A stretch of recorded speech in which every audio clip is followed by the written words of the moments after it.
माघ मास महात्म अध्याय 21। हरे कृष्णा हरे हरे हरे राम।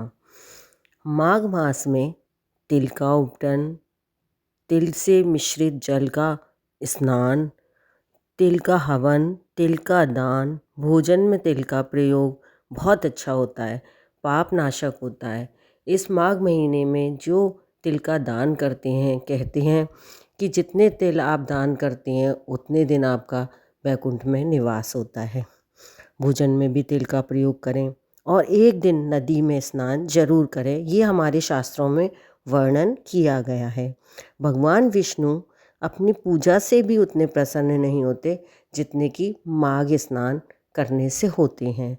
तो हम अगर ज़्यादा नहीं कर सकते तो अपने घर पर ही 3 दिन स्नान करके और ये अध्यात्म को सुन करके अपने पापों को नष्ट कर सकते हैं और अपने आगे के जन्म को सुधार सकते हैं। अब हम श्री भगवान गणेश जी का और अपने गुरु जी का ध्यान करके इस माघ महात्म्य को आगे बढ़ाते हैं। विघ्न हरण गणनाथ जी कृपा करो महाराज, सुख संपत्ति देओ प्रभु, रखियो मेरी लाज। जय हो गणेश जी महाराज की जय। अब गुरु चरणों में प्रणाम। गुरु गोविंद दो खड़े, काके लागू पाए, बलिहारी गुरु आपने, गोविंद दियो बताए। बोलो गुरु जी महाराज की जय। 21वां अध्याय। 20वें अध्याय में हमने सुना किस तीर्थ में स्नान करने से कौन सा फल मिलता है और माघ स्नान से उन ब्राह्मण पुत्र को और उन अप्सराओं को कैसे पिशाच योनि से मुक्ति मिलती है। अब हम सुनते हैं 21वें अध्याय में वेद निधि को लोमश जी द्वारा देवद्युति को वर प्राप्ति का वर्णन। लोमश जी बोले, चिरकाल में अवंती देश के वीरसेन राजा ने नर्मदा के किनारे जाकर राजसूय यज्ञ किया। उसने 16 अश्वमेध यज्ञ किए जिनके मार्ग भी स्वर्ण से सुशोभित थे। स्वर्ण के आभूषणों और स्वर्ण के खंभों से निर्मित यज्ञशाला बनाई गई थी। उस दानी और देवभक्त राजा ने ब्राह्मणों को पर्वत के समान अन्न की ढेरियां दान में दी। वह स्वर्ण और गौ का दान करता रहता था। एक भद्रक नाम का ब्राह्मण भी था जो मूर्ख व कुलहीन था। वह दुराचारी खेती करता था। उसने अन्य सब धर्म छोड़ दिए थे। खेती से उद्विग्न हो जाने के कारण वह भाई बंधुओं से त्यागा हुआ, जीविका से दुखी हो भूखा प्यासा इधर उधर घूमता हुआ चल दिया और ज्योतिषियों के साथ प्रयाग में जाकर मकर संक्रांति में माघ महीने में 3 दिन स्नान किया। वह स्नान के प्रभाव से निष्पाप हो श्रेष्ठ ब्राह्मण हो गया और लौटकर वहीं वापस आ गया जहाँ से गया था। पश्चात उस राजा और ब्राह्मण की एक ही दिन मृत्यु हो गई। राजा इतना दानी था और ब्राह्मण ने कोई अच्छा काम नहीं किया था, केवल 3 दिन माघ में स्नान किया था मकर संक्रांति में। अब एक दिन दोनों की मृत्यु एक ही समय पर हो गई।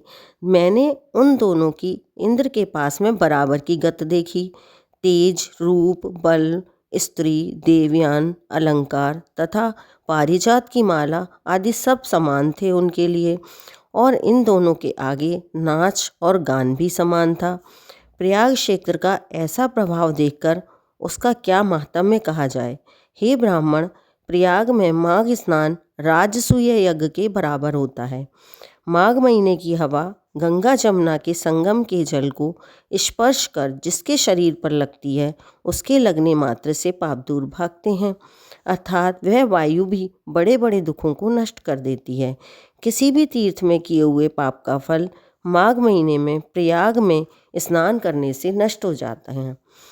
लोमश जी बोले, हे विप्र, यहाँ मैं तुमसे पिशाच मोचन नाम का एक पुराना इतिहास कहता हूँ, सावधान होकर सुनो। इसको अप्सराओं की कन्याएं और तुम्हारा पुत्र भी सुने। मेरे प्रसाद से स्मृति प्राप्त करके ये पिशाच योनि से छूट जाएंगे। अगर ये इस महात्म्य को जो मैं सुना रहा हूँ सुनेंगे तो ये पिशाच योनि से छूट जाएंगे।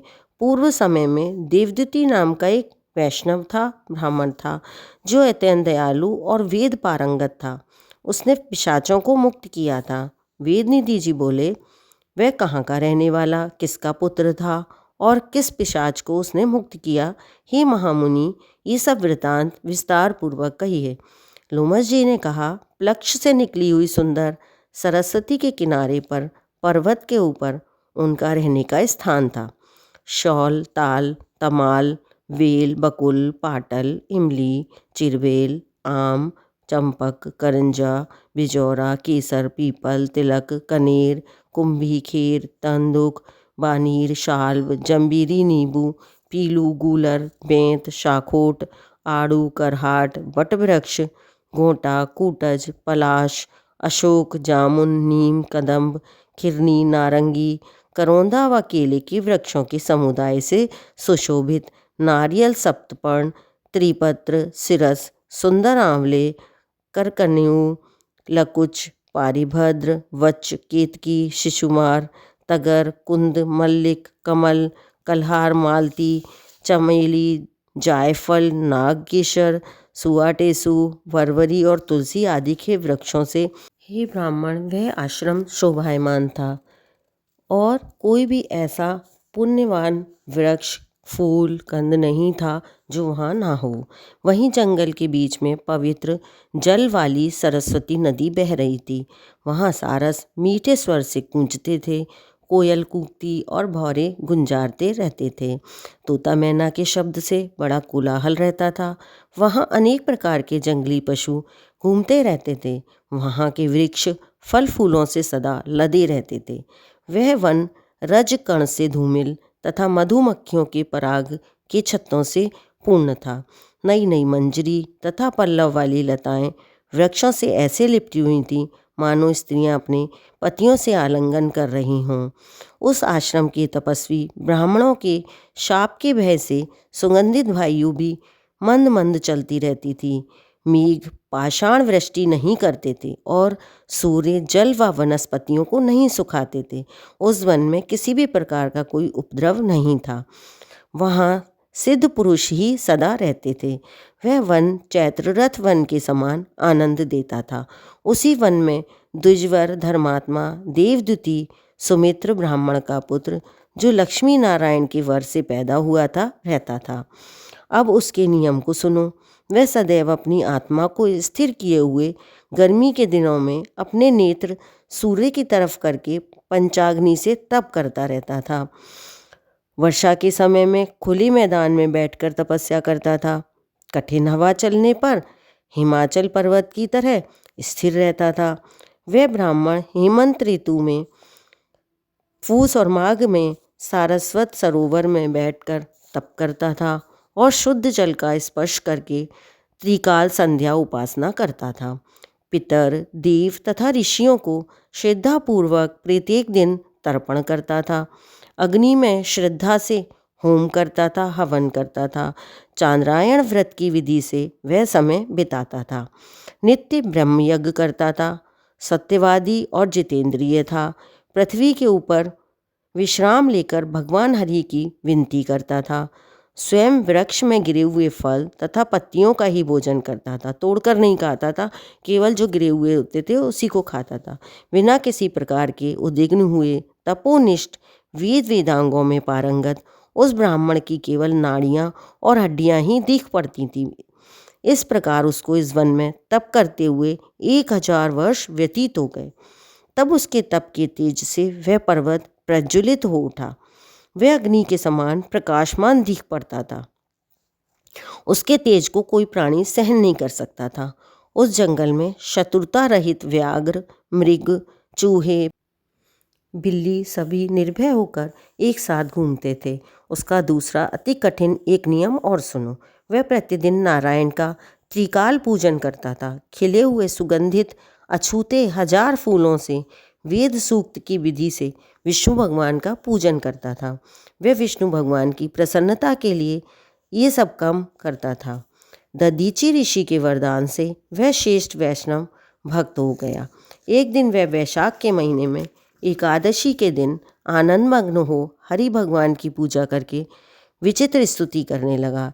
तब भगवान हरि उसकी स्तुति से अत्यंत प्रसन्न होकर चतुर्भुज, कमल नयन, आभूषणों से शोभित, मेघवर्ण, गरुड़ पर आरूढ़ सामने प्रकट हो गए।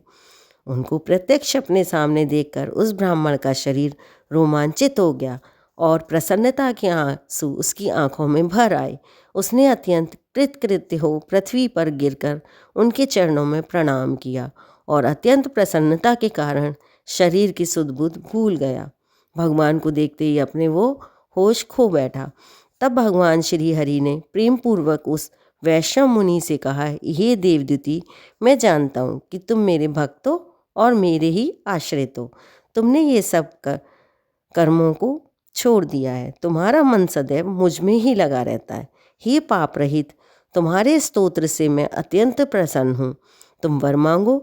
लोमस जी ने कहा। इस तरह भगवान हरि के शब्दों को सुनकर उस तपस्वी ने प्रसन्नता के मारे अपनी लड़खड़ाती हुई वाणी से कहा, हे देवों के देव, हे कमल नयन, आपकी माया से ही शरीर धारण करने वाले, हे देव, आपका दर्शन जो देवताओं को भी दुर्लभ है, उसे पाकर मैं आज सनाथ हो गया।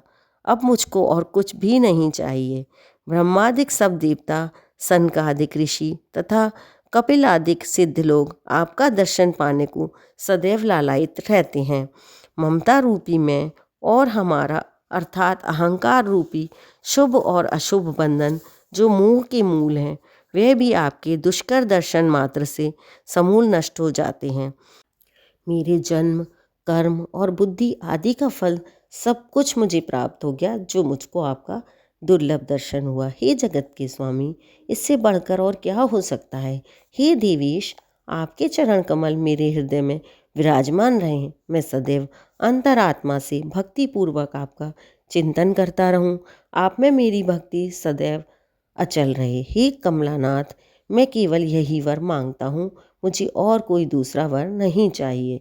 ऐसे उसके प्रिय वचन सुनकर हरि भगवान ने प्रसन्नतापूर्वक उससे कहा, हे द्विजवर, ऐसा ही हो। तुम्हारे किसी तप में कोई बाधा ना होगी।